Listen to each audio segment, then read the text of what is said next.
Bersama dengan Bapak Wahyu Hidayat, Komisaris Utama PT Global Sukses Tbk Toran System, dan juga Bapak Kemal Sudiro, Direktur Keuangan dan juga Manajemen Risiko Perum Perhutani. Pak Kemal, Pak Wahyu, selamat sore. Apa kabar Bapak-Bapak? Baik. Selamat sore, baik sekali. Ya, semoga sehat selalu tentunya Pak Kemal dan juga Pak Wahyu. Ini berbicara soal digitalisasi, saya mau ke Pak Wahyu terlebih dahulu. Sebenarnya kalau kita lihat bagaimana Pak untuk perkembangan dari bisnis ERP software di perusahaan Anda di era ekonomi digital saat ini? Oke, saya kebetulan dari PT Global Sukses Solusi dengan produknya Run System, ERP Run System. Pada dasarnya perkembangan kami cukup bagus gitu ya. Mengapa begini demikian? Karena dari sejak kita muncul kepada IPO tahun 2021, kita sudah dipakai oleh kurang lebih 50 perusahaan menengah besar dan 9.000 lebih dari perusahaan UMKM. Nah, perkembangan ini cukup bagus kalau dibandingkan dengan tahun 2021. Jadi untuk UMKM misalnya tumbuhnya 33 kali gitu. Jadi itulah pertumbuhan yang kita rasakan saat ini dan kemungkinan besar untuk kedepannya masih jauh lebih besar lagi. Kenapa demikian? Karena kita tahu di Indonesia ada lebih dari mungkin 60 juta UMKM dan lebih daripada 50.000 perusahaan menengah dan besar. Dan itulah potensi yang kami bisa raih untuk kita bisa mencapai pertumbuhan yang lebih baik lagi. Begitu besar juga potensi tentunya. Ya. Marketnya juga masih cukup besar, masih tersedia, itu yang menjadi opportunity bagi Run System tentunya untuk bisa mengambil posisi di era digitalisasi ini. Saya mau ke Pak Kemal. Pak Kemal, kalau kita melihat tentunya dari sisi digitalisasi ekonomi di Indonesia saat ini, dari institusi Anda seperti apa melihatnya? Baik, jadi seperti tadi disampaikan, kebetulan kami juga pakai Run System, ya ERP, dan memang ini rasanya untuk zaman sekarang sudah menjadi mutlak gitu ya, bahwa memang harus, terutama di industri kami. Di perhutani ini kami mengelola hutan di Pulau Jawa dan di luar Pulau Jawa. Luasnya itu 3,6 juta hektar, 1,2 juta itu ada di luar Pulau Jawa, dan khususnya perhutani kami mengawasi yang di Pulau Jawa, sekitar 2,4 juta hektar. Slogan kami adalah kami menganut 3P, yaitu People, Planet, dan Profit. Sehingga rasanya kalau di-manage secara manual gitu ya, rasanya teramat sulit. Dan sudah menjadi aim kami sejak 2019, artinya masuk di 5 years planning kami untuk menerapkan digitalisasi tadi. Tadi disebutkan 4.0, ya, jadi kalau saya menyebut ke teman-teman itu 1.0 itu memang digitalisasi, tapi hanya mendigitalisasi.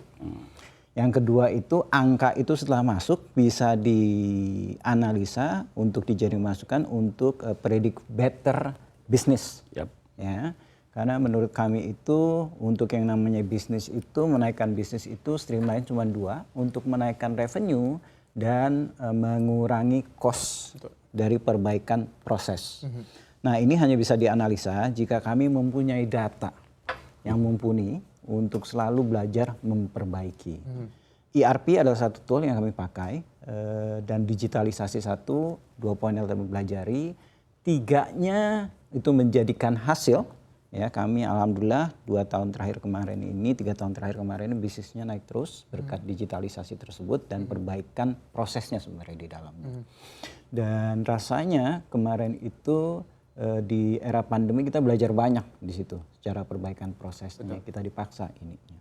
Nah, jadi tadi kita mempelajari yang kita lagi go ke 4.0 yaitu prediksi dari AI-nya mungkin kalau bisa, tapi kami masih membutuhkan banyak data terus untuk perbaikannya, terutama dengan dinamika perubahan bisnis sekarang yang ada. Platformnya kan berubah nih kemarin ini. Jadi dalam mengelola 2,4 juta hektar yang Pulau Jawa rasanya tanpa teknologi akan sulit. Ditambah pegawai kami juga tidak sedikit, 18 ribuan. Sekitar 18 ribuan itu yang organik di kami. Dan dalam kami hal melakukan bisnis, portfolio kami itu 85% datangnya dari kayu yang ada di hutan dan getah kayu. Sehingga interaksi dengan masyarakat sekitarnya itu sekitar 1 juta. Ya, angka yang sangat banyak, sehingga kalau kami tidak memakai digitalisasi atau teknologi rasanya sih susah. Oke, bicara digitalisasi dan teknologi begitu ya Pak Kemal, ini ya seakan-akan mungkin kalau kita berbicara soal pandemi yang sudah kita lalui, bahkan mungkin ada sampai sekarang masih ada walaupun angkanya cukup kecil. Apakah memang selama pandemi dari kacamata Pak Kemal sendiri, khususnya perhutani Pak, ada perubahan proses bisnis yang membuat tentunya harus beradaptasi lebih cepat? Sangat signifikan, dan kalau saya pribadi saya berterima kasih kepada COVID. Karena kemarin itu 2 tahun kita dipaksa. Ya, jadi kalau mungkin Pak Wahyu dari Run System mengatakan ini, atau Mas Gibran, ini saatnya harus transformasi, ini segala macam, harus saat. Kalau kemarin dipaksa, benar-benar dipaksa. Ya, jadi yang merubah bisnis kami, katakanlah kami ini secara audit angka-angka kami membaik, itu sebenarnya kalau saya ditanya apa sih yang dilakukan di perhutani, sebenarnya salah satunya pemanfaatan digitalisasi teknologi. Betul. Contoh mudah ya, contoh mudah. Ketika sebelum pandemi wacana untuk memanfaatkan teknologi tadi wacana, tapi waktu pandemi kemarin kami dipaksa. Apa dipaksanya? Ketika sebelumnya kami ingin mengontrol ke lapangan, butuh orang banyak untuk ngontrol, Pak. Artinya kalau luasan hutan kami itu ada 57 kph, itu mungkin setingkat kabupaten gitu ya. Rasanya memakan waktu yang banyak ketika nanti berbondong-bondong harus turun ke lapangan, terus ini balik laporannya masih dianalisa manual. Tapi kemarin pas pandemi, ketika tiba-tiba Zoom menjadi euforia, ya itu kami bisa menekel seketika. Komunikasi ya. Dan teman-teman yang katanya teknologi susah, yang kata jaringan susah, tiba-tiba bisa aja tuh. Ya, yang saya nggak ngeliat umur. Ketika umurnya mereka ini segala macam, ketika mereka zoom-zooman sama kita, ya, dengan data teknologi tadi yang kami punya, analisanya bisa lebih mumpuni. Sehingga namanya pending matters itu dengan tenggat waktu maksimal 1 bulan aja, progresnya kok rasanya kemarin lebih efektif gitu timbang sebelum pandemi. Itu salah satu. Oke, berarti cukup membantu sebenarnya. Sangat membantu malah ya selama pandemi ini untuk digitalisasi dan teknologi ini. Tapi kalau dari Pak Wahyu, Pak melihat untuk ERP software dari Run System ini sebenarnya, kalau Anda melihat ini bisa menjadi sebuah solusi begitu Pak bagi perusahaan-perusahaan untuk bisa menjalankan bisnisnya selama pandemi ini dan mungkin juga ke depannya? Gini, ERP sendiri pada dasarnya sebagai solusi boleh dikatakan ya dari bisnis proses panjang, dari mulai procurement katakanlah gitu ya, terus kemudian meningkat kepada inventory, kemudian produksi, kemudian penjualan, distribusi dan lain sebagainya sampai nanti masuk ke keuangan dan bahkan backup dengan human resources management system gitu. Nah ini pada dasarnya pandemi maupun tidak pandemi itu sendiri internally di perusahaan itu dibutuhkan. Harus. Pandemi kebetulan gitu ya, orang susah berkomunikasi secara langsung. Betul. Kan gitu kan ya. Jadi ERP di sini sangat membackup company karena dia datanya sudah lengkap. Traceability-nya mudah gitu ya. Dan kemudian dan insya Allah akurat gitu ya. Jadi manakala kayak Pak Kemal tadi bilang, misalnya di daerahnya begini dan lain sebagainya, datanya sudah ada. Jadi walaupun misalnya menggunakan Zoom nggak ketemu muka, nggak sebagainya, itu diaksesnya itu lebih mudah gitu. Nah ini yang mungkin sangat dibutuhkan di semua level perusahaan, apakah itu besar, menengah, dan bahkan mikro. Pada level mereka tentunya. Kalau besar ya mungkin yang lebih complicated gitu. Tapi yang kecil ada yang sederhana. Makanya Run System di sini istilahnya ya produknya yang gede itu namanya ERP Run System, tapi di bawah untuk yang kecil kita punya IKAS namanya begitu. Dan produk-produk lainnya yang nanti bisa saya sampaikan begitu. Tapi yang jelas adalah ini sangat-sangat dibutuhkan at every level of corporations gitu. Apakah yang gede banget maupun yang kecil, bahkan yang pedagang pasar katakanlah begitu. Nah ini yang justru kita dengan 9.000 lebih sekarang yang sudah dilayani dengan IKAS, harapan kami makin besar karena ada 60 juta lebih perusahaan IKAS ini. Jadi harapan kami ERP ini menjadi tonggak sejarah bagi Indonesia bahwa kita memang harus masuk di situ. Gitu. Harus masuk di situ mau tidak mau ya Pak. Ya. Berarti bisa dikatakan ERP software ini ya solusi begitu ya. Solusi dan kebetulan efficiency is there. Iya gitu betul sekali. Mau itu masa pandemi ataupun ke depannya juga akan terus menjadi solusi bagi perusahaan-perusahaan untuk menjalankan bisnisnya. Nah terkait dengan ERP software terkait juga dengan run system, Pak. Nah, bagaimana sebenarnya dari run system sendiri untuk bisa mendorong, mensukseskan gitu untuk proses digitalisasi di Indonesia dari sisi bisnis sebenarnya? Begini, proses kita ini kan sesuatu yang artinya harus kita perkenalkan. Ya. Nah, sekarang kita banyak melakukan katakanlah campaign atau apapun ya terhadap penggunaan ini. Dan kita banyak bekerja sama, apakah itu lembaga pemerintahan misalnya ada desa gitu ya dan lain sebagainya. Yang kita harapkan mereka sudah kita introduce dengan yang namanya ERP pada level mereka begitu dan lain sebagainya. Dan itu terus kita kampanyekan agar harapan kita adalah at the end of the day gitu ya, kita semuanya memang tercover dengan sistem ini. Dan itulah harapan kita agar nanti Indonesia ini lebih cepat gitu ya, lebih akurat gitu ya, dan memang memang dibutuhkan gitu ya untuk efisiensi perusahaan dalam berbisnis gitu. Ya, efisiensi perusahaan begitu ya dalam berbisnis. Nah, saya mau ke Pak Kemal. Pak Kemal, kalau kita melihat ya, kalau mungkin saya tadi garis bawahi pernyataan Bapak, kalau dulu kita dipaksa begitu untuk masuk ke sistem digital, saat ini ya memang itu sebuah kewajiban gitu ya, atau mau tidak mau ya kita harus masuk ke arah sana begitu. Berarti bisa dikatakan digitalisasi ini menjadi sebuah jawaban bagi bisnis untuk bisa beradaptasi di segala jenis tantangan di era industri saat ini. Yes, tapi ada tambahan ERP nih, ya yang saya mau garis bawahi.